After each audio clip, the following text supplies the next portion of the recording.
éternel, toi qui es dans les cieux, tu es souverain de nos vies.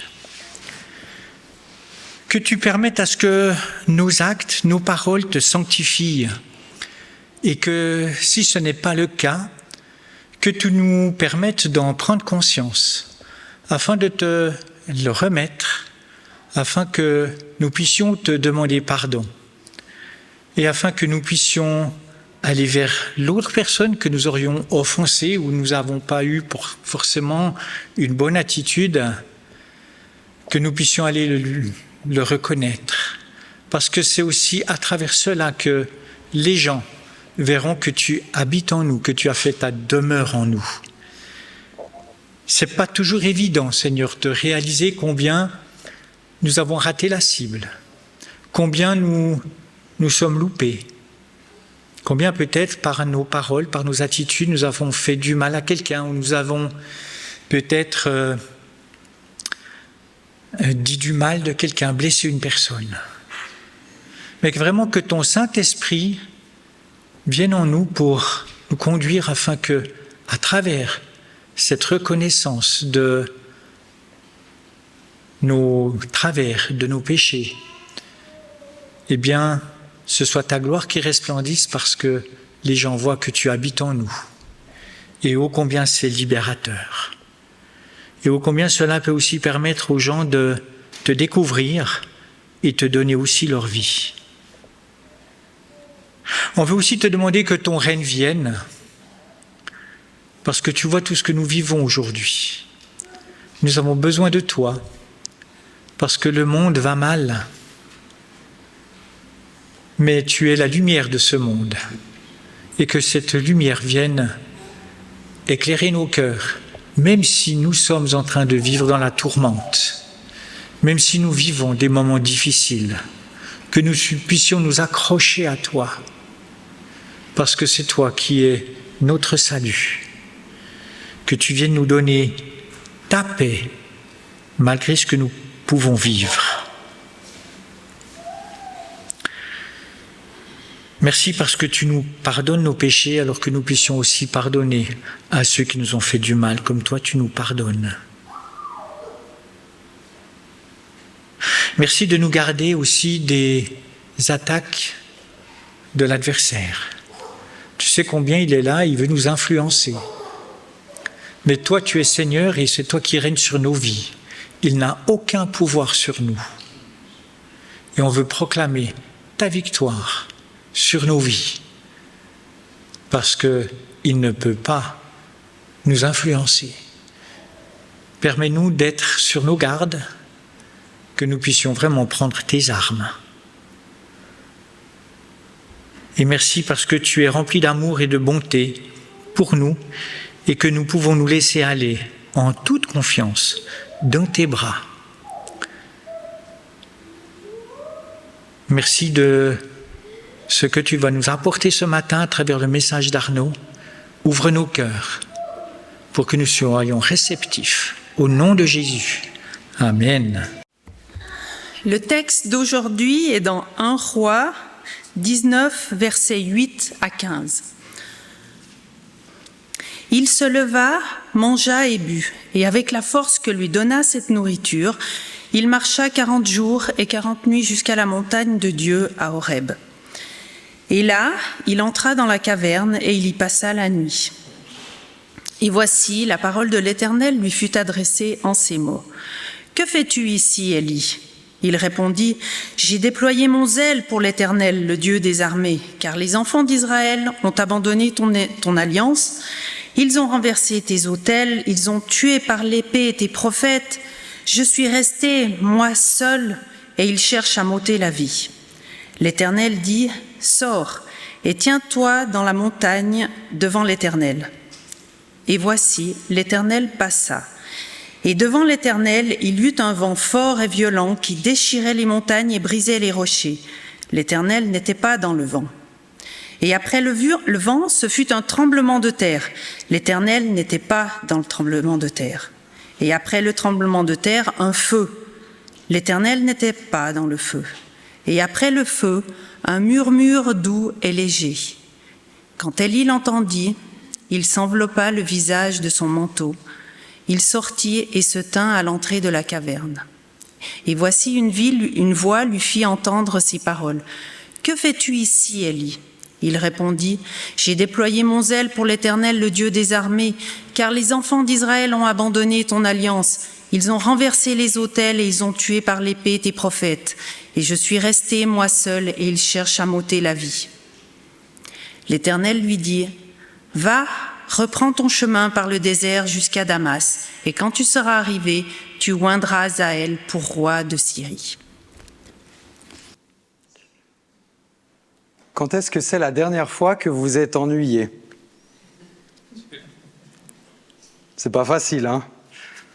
Des fois, on a tendance à dire qu'on s'ennuie plus. Moi, quand je réfléchis à ça, personnellement, j'arrive pas à me souvenir vraiment de la dernière fois que je me suis vraiment ennuyé.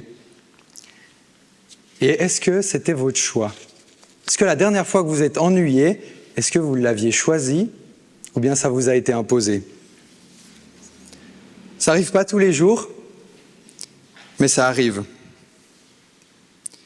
Parce que c'est vrai que comme les choses sont aujourd'hui, on aime que ça va vite, on aime que ça suit, qu'il n'y ait pas de coupure, comme dans les films ou à la télé. C'est encore bien quand c'est lisse, quand c'est contrasté, quand il y a des couleurs, quand il y a des images. On aime que ça bug pas, on aime que ça suive. Il y a quelques années, il fallait plusieurs minutes pour allumer un ordinateur, télécharger une musique. Maintenant, quelques secondes, ça suffit. Et si ça dure trop longtemps, on n'arrive pas vraiment à attendre, on n'est pas très patient, on n'arrive pas à s'arrêter.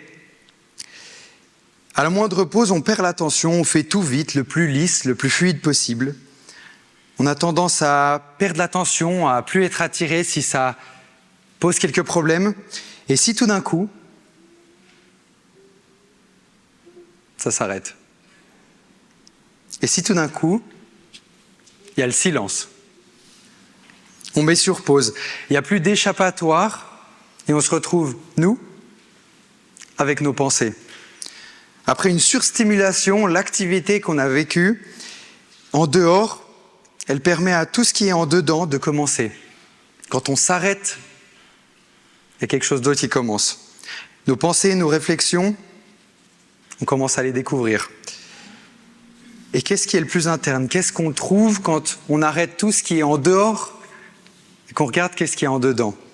Parfois des souvenirs oubliés, souvent des choses qu'on préférerait laisser enfouies, des fois des traumatismes, des fois des frustrations, des fois des regrets.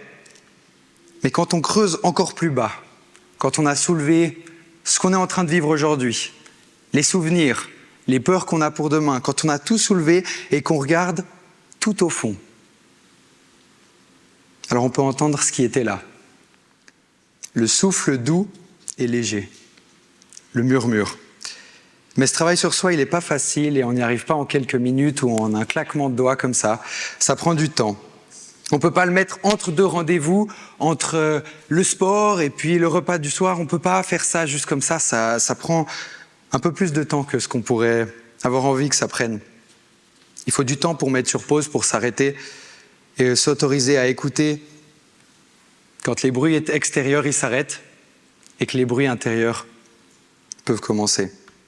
Pour éviter le silence, on a souvent tendance à remplir les journées, à commencer le programme du matin, à affiler les rendez-vous, à affiler les choses qu'on a envie de faire et on ne laisse pas le temps de se poser la question. Quand est-ce que c'est la dernière fois que tu t'es retrouvé en silence? Quand est-ce que c'est la dernière fois que tu t'es ennuyé?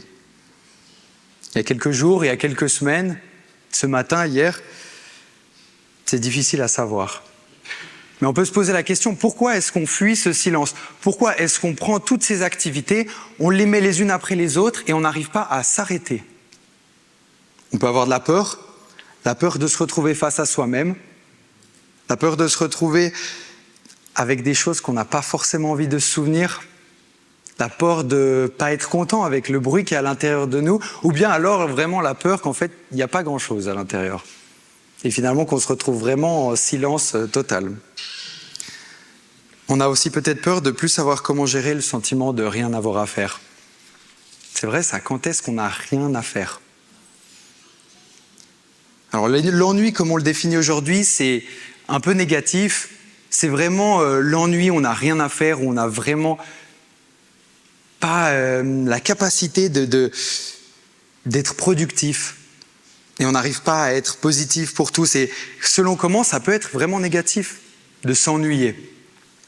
Mais un bon moment planifié où on n'a rien d'autre à faire que de se retrouver avec soi-même. Et c'est de ça qu'on parle aujourd'hui. Alors pour reprendre l'exemple d'Élie qu'on a pu lire avant dans le contexte, il vit un des moments les plus forts de sa vie. Il s'est retrouvé à voir la présence de Dieu devant lui. Il n'y avait pas d'autre moyen de voir qu'est-ce qui s'était passé. Il a compris, il a vécu un des moments les plus forts de sa vie. Et vous pourrez lire, si ça vous intéresse, à partir du chapitre 18 jusqu'au chapitre 20. Mais il se retrouve avec un moment très très fort. Et juste après ce moment, il se retrouve à un moment au plus bas. Il était au sommet et il s'est retrouvé tout en bas. Ça aurait pas pu être plus clair. Mais il part dans le désert, il a envie de mourir, il se sent menacé, et là il est en bas. Et là Dieu il prend soin de lui. Dieu il lui donne à manger, il le fait se reposer, il le réveille, il lui donne à manger, il lui donne à boire, et il lui fait se reposer encore, et il lui redonne à manger, et là il part dans le désert. Et là il part pendant 40 jours. Traverser le désert pendant 40 jours. On vit parfois des moments où on se sent juste là, et là il y a tout qui va bien. On se sent au top, on se sent vraiment qu'il n'y a rien qui peut nous résister, qu'on va toujours être heureux, on ne sait pas si un jour on va se sentir triste de nouveau, on dit c'est génial, le meilleur moment de ma vie. Puis il y a des fois des moments où on se retrouve vraiment tout en bas. Et là, on ne sait pas si vraiment on va réussir à s'en sortir. On ne sait pas si vraiment on va réussir à sortir de ce trou. On a l'impression que Dieu il ne nous entend pas et qu'on est vraiment tout seul. Alors on ne sait pas ce qui s'est passé pendant les 40 jours où Élie était dans le désert, mais je ne suis pas sûr que c'était forcément les moments où il était le plus entouré, où il avait le plus de choses à faire. Je ne suis pas sûr qu'il était dans sa zone de confort. Il devait faire chaud. Il était seul, il n'avait rien d'autre à faire que de marcher.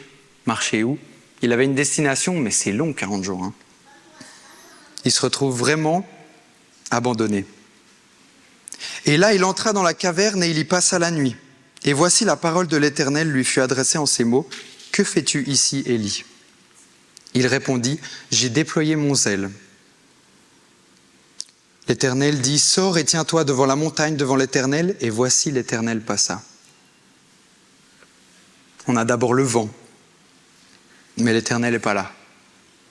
Ensuite, on a le feu, le tremblement de terre, et Dieu n'est pas là. Et ensuite, il y a le feu, et Dieu est toujours par là. Et ensuite, il y a le murmure. Si on essaye de se mettre dans la peau d'Élie, on peut comprendre que là, il s'attend à quelque chose de grand. Il vient de vivre quelque chose d'énorme sur le mont Carmel. Il part, il a envie de mourir, il est triste, il marche 40 jours dans le désert, et il se dit bien, mais Dieu il me fait aller là pour me montrer quelque chose de fort. J'ai vu tout ce que Dieu il peut faire, et là je me retrouve seul, abandonné dans le désert. Il y a une raison, il y a quand même quelque chose qui va se passer après. Dieu il a quelque chose à me montrer. Et on peut comprendre et s'imaginer qu'il s'attend à trouver Dieu dans le vent, Dieu dans le feu, Dieu dans le tremblement de terre. Il est là, mais... Et non. Élie, comme il ne l'avait pas encore vu avant, et comme il n'avait pas encore connu Dieu avant, il se montre dans la finesse, dans la douceur, dans l'intimité. Je le vois un peu comme une nouvelle façon de se présenter. Dieu dans le murmure doux et léger. Un murmure doux et léger. Déjà, un murmure, c'est pas très fort, mais en plus, s'il est doux et léger... On se demande qu'est-ce qu'il a entendu.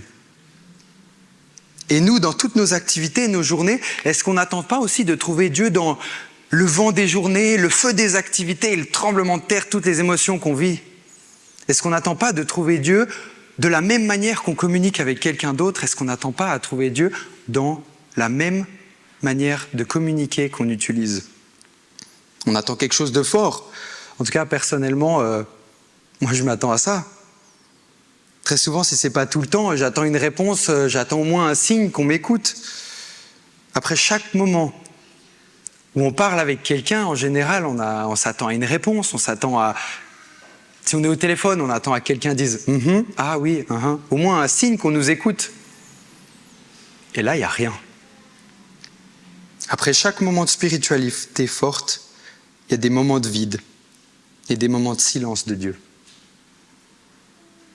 Maintenant, la question qu'on peut se poser, c'est est-ce que c'est vraiment des moments de silence ou bien est-ce qu'on cherche juste pas au bon endroit ? Élie, quand il avait peut-être vu le feu, le tremblement de terre et le vent, il a dit « mais il n'est pas là, Dieu !» Alors, effectivement, on peut se sentir aussi qu'il y a le silence dans le bruit, on peut se sentir seul au milieu de la foule. Et si Élie, il n'avait pas cherché au bon endroit, et si ça avait été la plus belle leçon que Dieu il avait pu lui donner ? Mais pour entendre quoi ? Pour entendre quoi dans ce silence ? Justement rien. Ou plutôt aussi, en fait, juste le silence pour dire que Dieu, il prend soin de nous, même quand nous, on ne l'entend pas. Qu'il prend soin de nous, même quand il n'y a pas les plus grandes manifestations de la puissance de Dieu, qu'en fait, Dieu, il est quand même là. Comme il a pris soin d'Élie, qui a fait une dépression en bas de la montagne, qui a voulu mourir, qui avait peur. Il a passé 40 jours dans le désert sans manger, et Dieu, il a pris soin de lui. On dit 10 jours sans eau, et là 40 jours dans le désert sans manger et sans boire. Dieu a pris soin de lui. Et c'est peut-être ça, ce silence.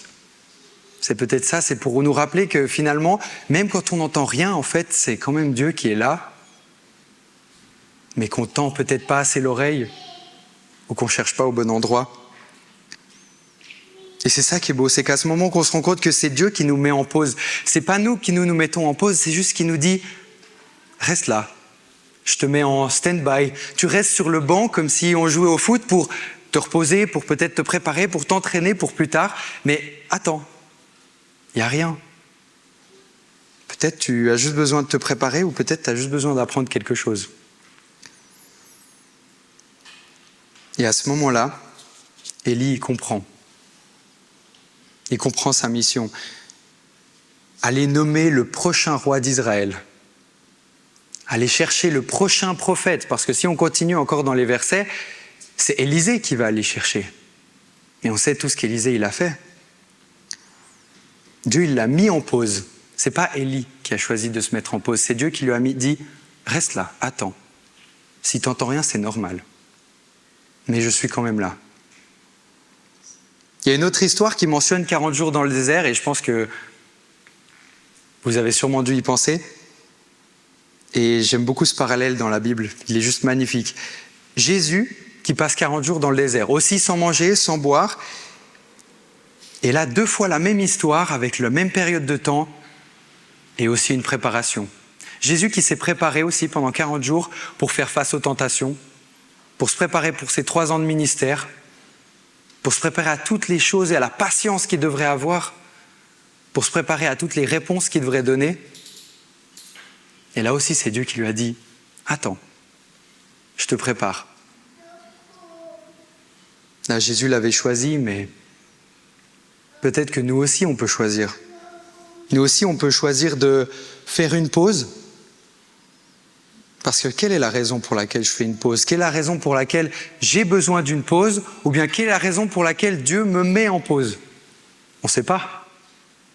En général, si on le choisit, c'est qu'il y a peut-être un trop-plein.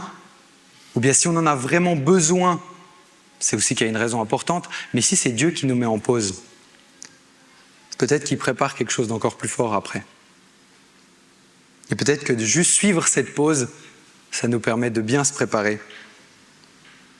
Mais ça, c'est à nous de le découvrir, c'est à nous d'utiliser le temps des vacances aussi, qu'on a cet été, et ce temps où on peut sortir en pleine nature, aller au soleil, se mettre en pause avec Dieu aussi pour marcher avec lui et pour qu'il nous tienne par la main, même si on n'a pas l'impression d'entendre ce qu'il veut nous dire, mais si on n'a pas l'impression qu'il est de l'autre côté du fil, même si on n'a pas l'impression qu'il nous écoute.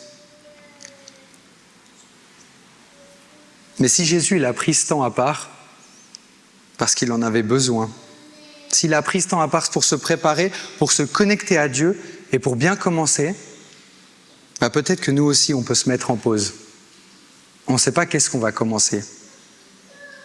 Mais peut-être que c'est à notre tour de se mettre en pause pour remettre Jésus au centre de notre vie et de marcher avec la conviction que même si on n'entend pas Dieu, il est toujours là. Amen. Ce matin, on peut se réunir. On a pu se réunir pour toi et aide-nous à traverser cette semaine avec la conviction que même si on n'arrive pas à t'entendre, même si on a l'impression que tu n'es pas là, rappelle-nous que tu es là, que tu restes à nos côtés, que même si on n'arrive pas à reconnaître de quelle manière tu nous parles, tu es là. Tu nous as créés, tu étais là tout au début, tu seras là tout à la fin. Et à chaque moment, tu es avec nous. Donne-nous aussi la capacité de pouvoir reconnaître ton identité ou ta présence dans les différents petits détails de tous les jours qu'on traverse. Et aide-nous aussi à te reconnaître dans ce murmure doux et léger, à reconnaître que tu nous accompagnes, que tu nous tiens par la main, que tu nous portes quand c'est trop dur pour nous. Et que malgré toutes les difficultés, à chaque moment tu es là. Garde-nous, Seigneur. Au nom de Jésus. Amen.